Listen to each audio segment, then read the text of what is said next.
Let's get ready to start this one off. The holiday season is approaching, and red is as festive as ever. We will bring you the action from the pool and from the gym as well. So as the Black Eyed Peas sang, let's get it started. Sports Night is next.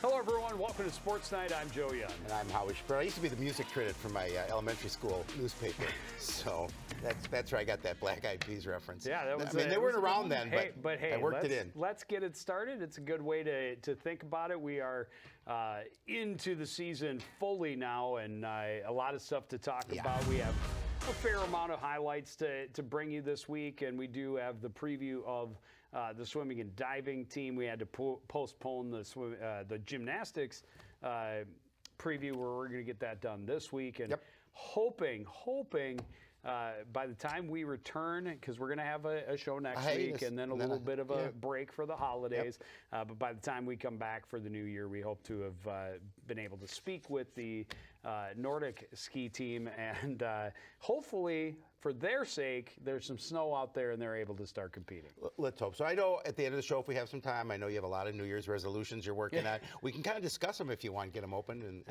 it's probably not a good idea. This show is too short, and a lot of stuff to cover. And a very exciting weekend coming up at the CTN Outdoor Rink. We'll talk more about it as we move along, but very excited about the doubleheader coming up on Saturday, because Howie will be there. Boys hockey team with 3 games last week. Started with a game against Blaine, and you don't see this one very often. The Cardinals blanking the Bengals 10-0. A 6-point night for Rowan Bresnahan, 2 goals, 4 assists. Tyler Barsness had 2 goals and 3 helpers. Caden Alphin and Engberg each had 2 goals and an assist, and Ben Kish had 3 points as well with 3 assists. In that contest, Barsness became the leader in career goals, assists, and points, and went over 100 points in his career. Amazing. Against Champlain Park, unfortunately, the Cardinals come up short, losing to the Rebels by a 5-1 score. That was on Thursday. Trent Tyson had the only goal for the Cardinals. Will Wagner made 17 saves in the loss. They bounced back, though, on Saturday by beating St. Michael Albertville 5-2. Tyson had a pair plus an assist. Bresnahan had 3 points again. Tristan Golan a goal and an assist. Barsness got on the score sheet as well. 43 saves in that one for Will Wagner. The Cardinals outshot heavily in that contest against the Knights, but Will Wagner, the star of the game, gets them the W, and it's a big one, moving to a 5-2 record to start the year. Yeah, well, and again, this is an opportunity for them to continue to grow. They've got a tough one on Thursday night. I'm sorry, 4-1. 4-1. 4-1. I was going to correct you, but yeah, 4-1. 5-2 is the score. Yes. So. But it's great to see them off to a good start. Tough one, very tough one coming up on Thursday. They are at home. That gives them, the home ice advantage. And they are as strong a team as we've seen for the boys hockey program in a couple of decades. Yeah, absolutely. But Maple Grove, always one of the top teams around. They are ranked in the top 10 to start the season. So that'll be a huge test. And then on Saturday, they host Anoka on the outdoor rink, and Howie will be there. It is considered Hockey Day. Hockey Day, Coon for Rapids. sure. Absolutely. It should be a lot of fun. Well, the girls hockey team had a couple of big games against section opponents this past week, starting with a trip to Maple Grove on Tuesday. Crimson came in ranked 6th in the state. Their only loss was to top-ranked Minnetonka. It would be a great early season battle between the top 2 teams in Section 5AA. Bluebirds get on the board first on the power play. McKenzie fans on the one-timer, but Sadie Burnvik able to find the loose puck, put it past the keeper, 1-0 CPCR. But the lead wouldn't last into the break. Crimson on the attack. Point shot blocked into the corner. Grace Erickson finds Hadley Baker all alone at the back door. She beats Wasco and the game is tied at 1 after 1. Maple Grove scored twice early in the second to take a 3-1 lead, but the Bluebirds don't back down. Great effort right here from freshman Callie Alphin. First shot is stopped, and she puts the rebound top shelf. It's a 1-goal game going to the third. Crimson on the power play midway through the final frame. Good movement off the face-off win. Kelsey Olson hammers it home at the back door and gives Maple Grove a 2-goal lead once again. inside, 6 minutes left, and check out this goal for Lily McKenzie. Works her way out into the slot, turns and fires a wrist shot high on the stick side. Blue Bards back within one. But when you face good teams, you have to stay out of the box. Maple Grove, with its third power play goal of the game less than a minute later, Bella Shipley's second of the night was all the insurance they needed. Crimson hold on for a 5-3 win. Yeah, it's a tough loss, obviously, in Maple Grove. Coached by box. our old friend Jim Coltis. They are good, but you got to stay at 3 power play goals given up. That's not good. Stay out of the box. Correct.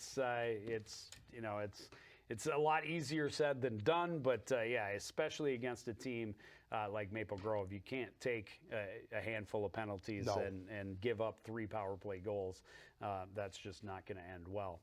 New section rival Roseville Matamidi was the Cardinals' last contest, and that was on Thursday at Roseville, and the Bluebirds a 5-2 win. June Semling, her first multi-goal game. I'm sure she's going to have many in her career, just a freshman. Sydney Bernovic with a goal and an assist. Lily McKenzie had a pair of assists, and Maddie Wastro made 26 saves to record the win. Upcoming, they are hosting Osseo Park Center tonight, and then they will host Elk River on Saturday. That game starts at 5, again, on the CTN outdoor rink, part of that doubleheader, Hockey Day Coon Rapids, and it's all right here on CTN because, Howie? We'll be there. It must be a national holiday for you, Hockey Day. I don't know that it's national, but it's a personal holiday, absolutely. To be certain. I enjoy the game, no doubt. Wrestling team hosted a tri-meet on Friday with Armstrong and Rogers coming to the field house, and the Cardinals able to beat both. They beat Armstrong 46-17, and then a strong come-from-behind victory, dominating in the upper weight classes against Rogers. I don't remember what exactly the score was, but they won something 5 of the last 6 or something with 4 pins, something around somewhere close to that in order to secure that win over Rogers.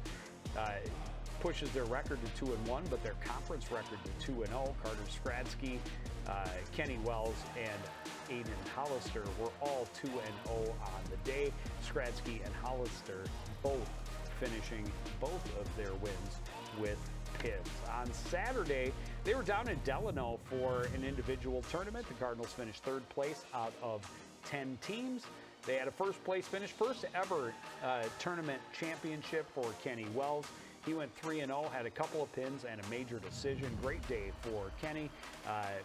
Bridenstine finished in 2nd place, so did Skradsky. A 3rd place finish for Hayden Skillings, and then 4th place for Alex Zhang, and 5th place finish for Cam Ross, and a couple of 6th place finishes for Hop Hoverston and Gavin Kostick. So not a bad night or weekend for them. They've got another tri-meet coming up this week. On Thursday, they are at Park Center. Totino Grace will also be there. And then the boys will be going to the Minnesota Christmas Tournament down in Rochester for Friday and Saturday. That's a big one. That's a huge tournament, one they have normally gone to, haven't been there, right. Did not go there last year, I should say. And you may remember they took a trip down to Florida last year to get a lot of scrimmaging in against some teams from all over the country. But back to the Christmas tournament this weekend, and certainly wish them all the luck. The girls team will be at the Athena Girls Tournament in Hopkins on Saturday. That should be a lot of fun. Good time. Well, the gymnastic team opened its season this past week, getting on the mat against the Neoka Tornadoes on Thursday. The Cardinals have a lot of new faces on the roster this season. Unfortunately, they're battling some illness and injury to start the schedule. So Thursday's numbers are just a starting point for what they hope will be a year of growth. The CTN crew was there with Jeremy Smith and Heather Laszlo providing the commentary. This is Nora Ross on the beam. A solid finish with the somersault dismount helps her secure a 7th place finish with a 6.65. We're going to move over to the vault, typically one of the Cardinals' strongest event. This is Kelly Rombach, up and over with a full twist. She also finished 7th with a 7.90. Callie Barker led the Cardinals in 3 of the 4 events. Her 8.425 on the vault was good enough for a 4th place finish, the best place of the day for the Cardinal gymnast. This is Barker again on the floor. The tumbling run helps her to a 6th place finish with a score of 7.40. Angel Marshall is expected to be another solid leader for the Cardinals this year. She's right behind Barker on the floor, taking 7th place with a 7.05. And then Marshall has the best finish for the Cardinals on the bars. This routine earns her a 6th place finish with a 6.15. The Cardinals score a 104.175 as a team, losing to Anoka 136. But again, it's a starting point for the gymnastics squad. Yeah, and it's been a rebuilding couple of seasons for the gymnastics team, as we've talked about. Yep. You know, they built up into those 120s, pushing for 130s a few years ago. COVID hit them hard. Last year, you may remember, they almost didn't have a team, had to go out and do a bunch of recruiting. They were able to get enough girls out. They did. That they were able to have a full schedule. This year, still very young.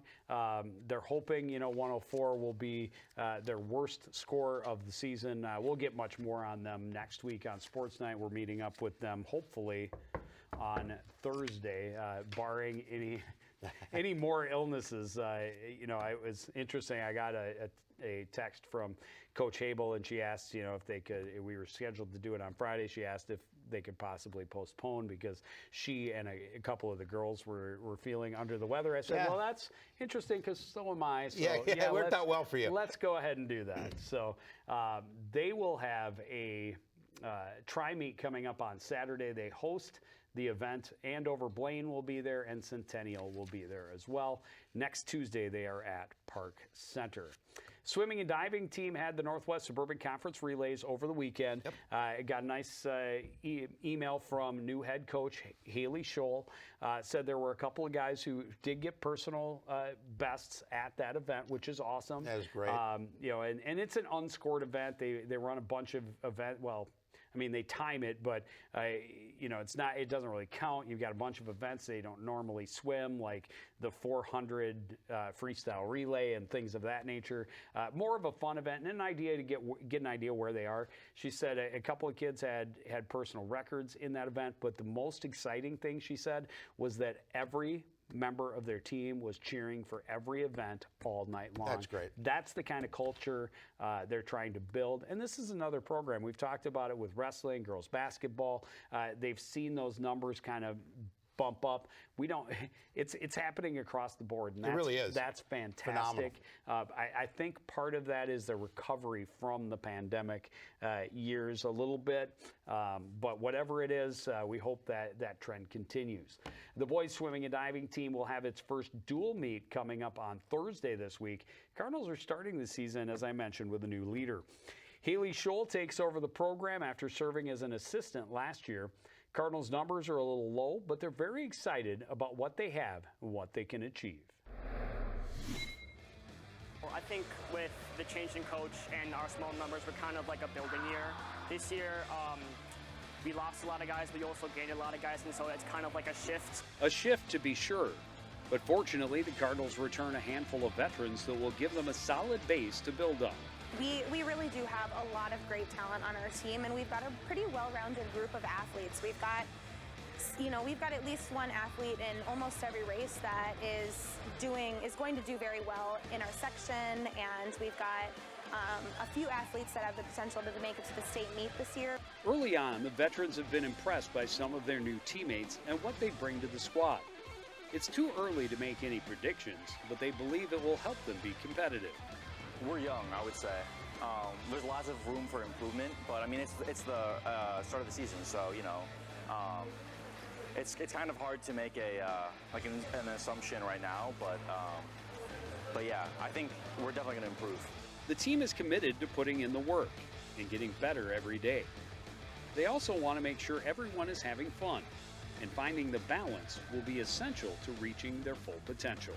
We really just need to stay focused more, because they like to goof around a lot, it's fun to have that.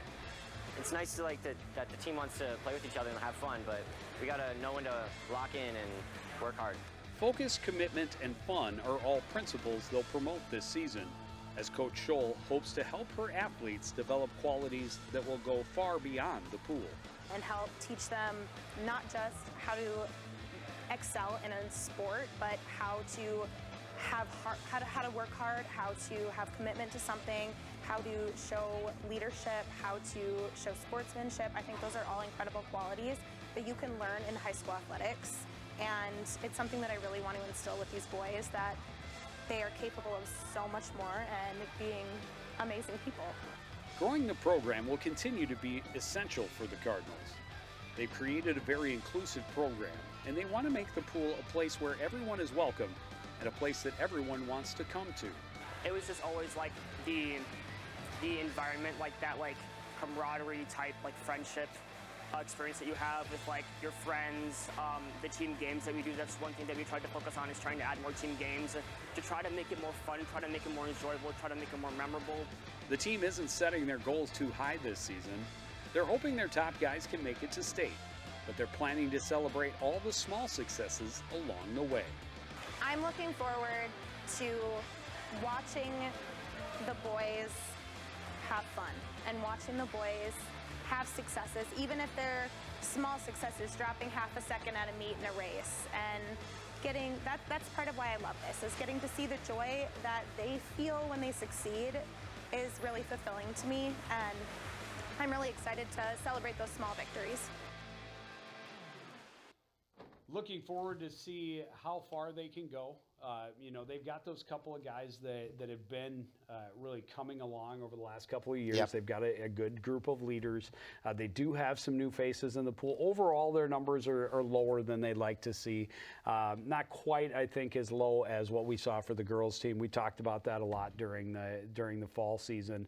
But they do have some new faces. One of the coolest stories for this year's team, they have a Ukrainian kid. Oh, cool. Who is swimming with them, and a couple of the captains and Coach Scholl all talked about how cool it was to have that experience. And there's some troubles communicating, but they're using Google Translate to work with them, and so that's just kind of a really cool little side story for the team this year. Where they can place, we'll have to wait and see, but hoping at least those top guys can really have strong finishes to their career. Well, and you can tell the excitement in Coach Scholl's voice. I mean, she's excited to take this program over and lead them in the right direction. So it'll be interesting. They do need some more numbers, quite obviously, but we'll see how the season unfolds. Yeah, it's an ongoing process as they continue to try and get their numbers built up to, it'd be great to see them have the kind of numbers that like a Centennial does, absolutely. where they have 50, 60 kids on their team. But, little by little, get more kids out. One step at a time. They are at Andover, as I mentioned, on Thursday, and then the Bengal Invite will be at Northdale Middle School Pool on Saturday. Nordic ski team, surprise, surprise, had their events this week. Once again canceled because we have yet to have any real snow. It's crazy. It's December 12th. Yeah, December 12th, we have, an inch of snow? At best. If that. So now they're hoping the first event of the season will be on Thursday the 21st, and then they will also be skiing with the Northwest Suburban Conference teams at Elm Creek again on January the 4th. And I don't know, I've reached out to the coaches and have not really had a chance to connect with them. Normally they do a winter camp where they go away during that break between the Christmas and New Year holiday and go where they can get some skiing in. And I don't know if that's affected that. I don't know if they've got, a lot of times they go to northern Wisconsin where they may have received a little more snow. I mean, you can't have much less. Well, I know up north, like in Grand Rapids, they had 3 inches of snow. So if they get it, the further north they go, they're better off maybe getting a little more snow there. Weird how that works. I know, right? Yeah, but when I don't know, the boys all have passports to go far I enough didn't say north. go skiing in Canada. Well, I mean, you may have to go that far north to get real good snow. Going skiing, eh? Hey. The Alpine ski team is set to start its season at Trollhagen next Tuesday, and then they will be off until Thursday the 4th when they compete at Spirit Mountain. Well, the boys basketball team. That's me. Oh, you're right. That's right. We're moving right Yeah, along. we're going I'm along. just trying to push the pace. The boys basketball team opens the schedule with 4 straight home games, starting with a pair of non-conference contests at the Fieldhouse last week. On Tuesday, the Cardinals welcomed Apple Valley. The Eagles won just 4 games last year and were hit pretty hard by graduation, so both teams were looking for a good start to what they hoped would be a bounce-back year. Cardinals excited to get on the floor and show how far they've come. Unfortunately, they found themselves in a big hole early until they get a couple of good looks from the perimeter. Jackson Hetwer, who starts it from the left corner, he gets the deficit back to single digits.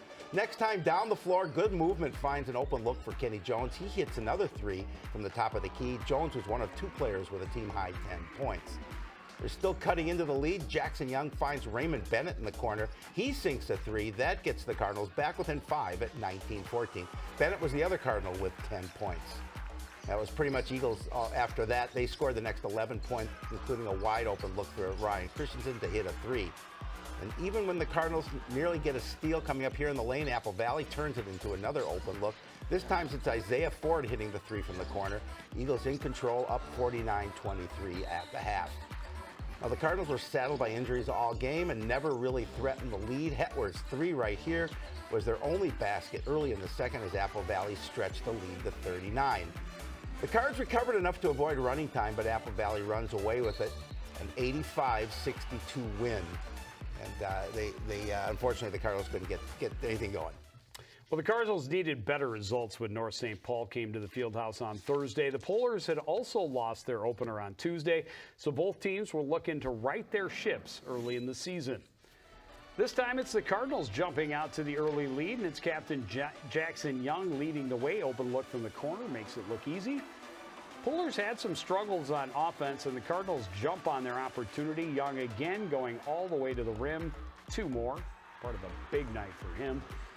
Getting Jerry Freeman back was a boost for the offense for sure. Even on this broken play inside, he's able to find Jackson Hetwer open on the wing. Another 3 helps the Cardinals stretch the lead.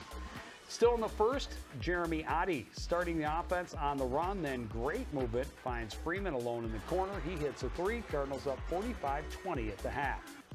They weren't able to really stretch the lead in the second, but they were able to maintain it. Another bad pass by the Polars leads to a break for Young. He had a career night with 31 points. Cardinals had 4 players in double digits as they evened their record at 1-1. They cruised to the 93-73 win. You know, it was a nice win. It was a nice win for the guys, and it's something that was very different from the game against Apple Valley. They, for the most part, they stayed out of foul trouble, where they got a lot interesting on that night against Apple Valley.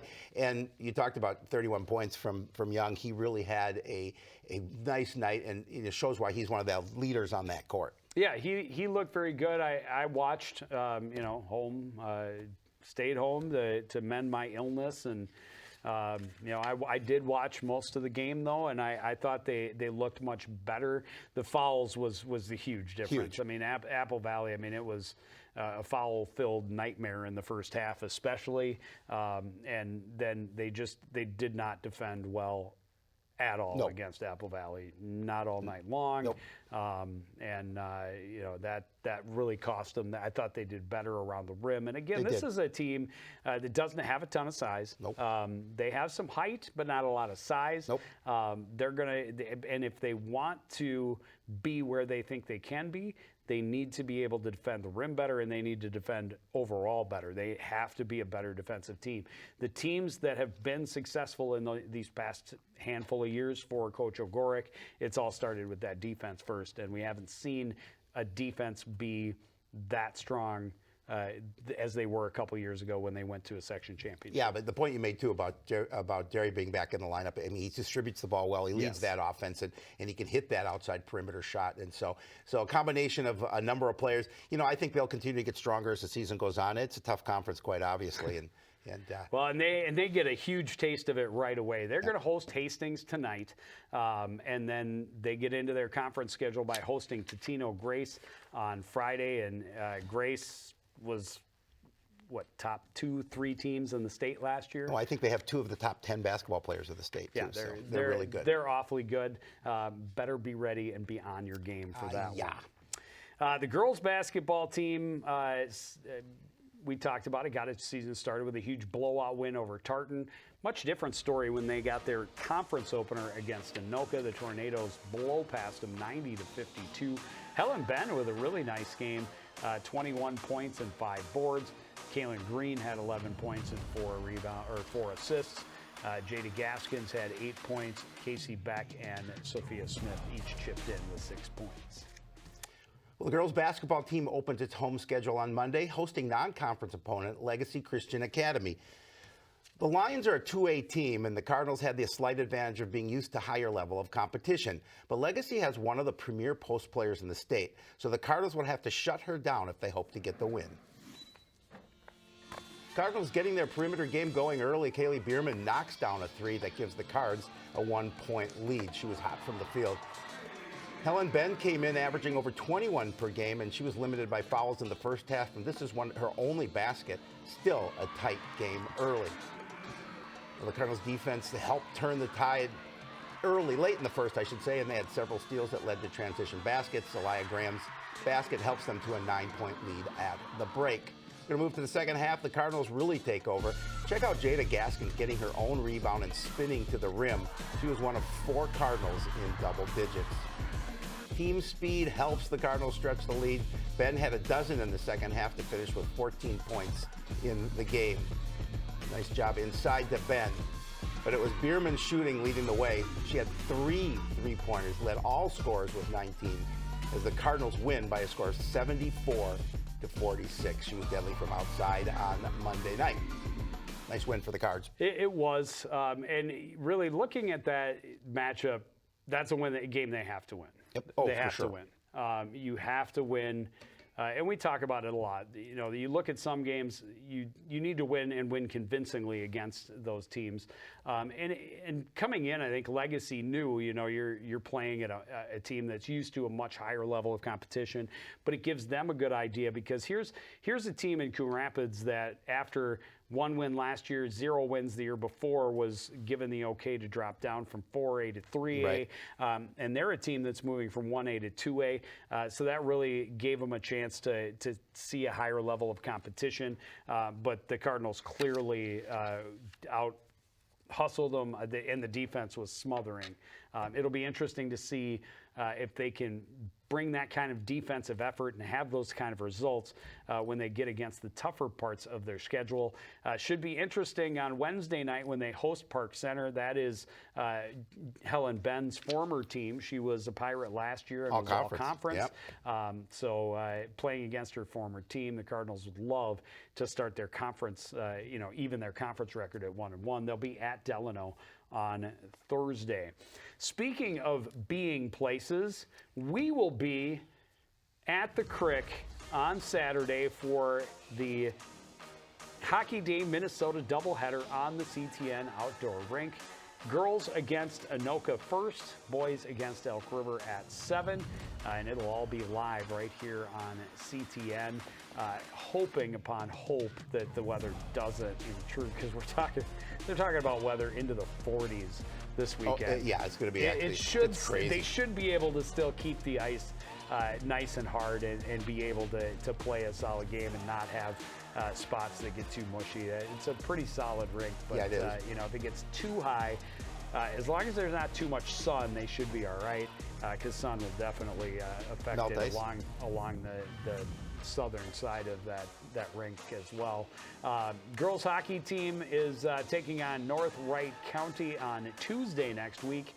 That's a section game we look forward to seeing. And then we're going to see the boys hockey team next Thursday against the section opponent for them in Duluth East. Greyhounds, the team that knocked the Cardinals out in the section semifinals last season. There it is, Coon Rapids Hockey Day on the 16th. Bonfires, music, and food. It all starts in the early afternoon with some JV games. Girls varsity starts at 5. Boys varsity starts at 7. It's the girls against Elk River, boys against Anoka. And I'm very excited. It should be a lot of fun. We haven't done an outdoor game in a little while, so it's definitely going to be nice.